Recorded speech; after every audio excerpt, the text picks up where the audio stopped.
What? Look, you can see I'm busy. Why don't you come back in about, 15 minutes or so, and we can go through what you think you need, okay? Oh. Let's erase that and go again. Hey, I'm just in the middle of doing something. Can you come back in about 15 minutes? We can go through it then. Great, thanks a lot. Hey, wouldn't it be great if we could just erase those times we behave in ways which we regret and have another go? Of course, life doesn't work like that. But we can all develop ways to control our emotions and get it right the first time. That's what self-management is all about.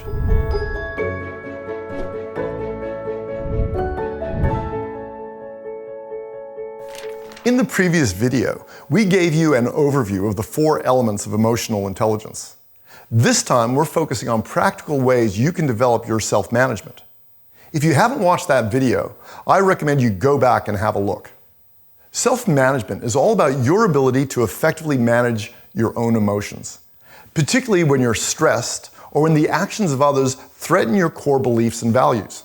We aren't robots, we're emotional beings, and occasionally negative emotions lead us to act or respond in a way we sometimes regret. This can be an aggressive or fight response, like the one at the start of this video.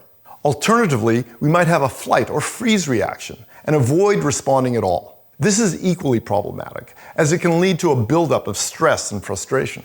A neuroscientist would explain this by referring to the amygdala, the part of the brain which plays a primary role in driving our instinctive emotional responses. An emotionally intelligent person limits these negative reactions and adopts a more constructive approach. The question, of course, is how do we do that? Now, disappointingly, you probably already know most, if not all, of the approaches. There's nothing really new under the sun when it comes to controlling our behavioral response. But with an increased focus on these tried and true methods, we can go a long way in developing our self-management. Let's have a look at them. Let's start with self-awareness. The first is all about the expression, know thyself. This involves knowing your core beliefs and values. Ask yourself, who are the most important people? And what are the most significant events in your life that have contributed to the person you are today? Often it's when the actions of other people threaten those core beliefs and values that we behave in ways which we might regret. If we recognize when someone is doing this, we put ourselves in a much stronger position to avoid responding in a negative way, be it aggression or submission, fight, flight, or freeze. Another aspect of self-awareness is knowing your triggers. Look back over your life, and you are likely to find behaviors on the part of others or simply things that lead you to respond in a negative way. It could be people taking too long to get to the point, someone who constantly talks over you or fails to listen to what you have to say. It could be technology not doing what it's supposed to. The list is practically endless. Your job is to find those triggers that impact you. If you know your triggers, you're in a much stronger position to recognize them when they arise and respond to them in a more effective way. Next, practice mindfulness and meditation. The benefits of meditation are well known. We're not here to show you how to meditate, but we encourage you to explore it. There are many resources online to assist you. A 10-minute mindfulness meditation every day will assist in grounding you and also relaxing you. A relaxed person is in a much stronger position to control their emotional responses. Next, think before you act.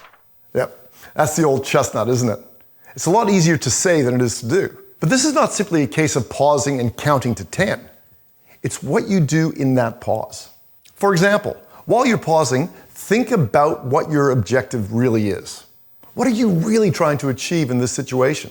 When you do that, the answer is unlikely to be to yell or get angry or avoid conflict because it makes you uncomfortable. A moment's thought about your true objective puts you in a stronger position to adopt a more positive or constructive approach. Next, put yourself in the other person's shoes. By that, we mean try and understand the other person's perspective. When you do that, you are more likely to ask questions and listen intently to what the other person has to say. When your mind is occupied by a desire to understand, the emotional intensity of the moment subsides, and this leads you to engage in more constructive dialogue. So let's just review all these ways. Know your core beliefs and values. Recognize your common triggers. Find 10 minutes in your day to listen to a mindfulness meditation. Pause before you respond. And in that brief pause, think about what you are really trying to achieve and try and understand the other person's perspective. I know you've probably heard some or all of these before, and the reason is they work. So there's no excuse. Give them a try, and you will reap the rewards.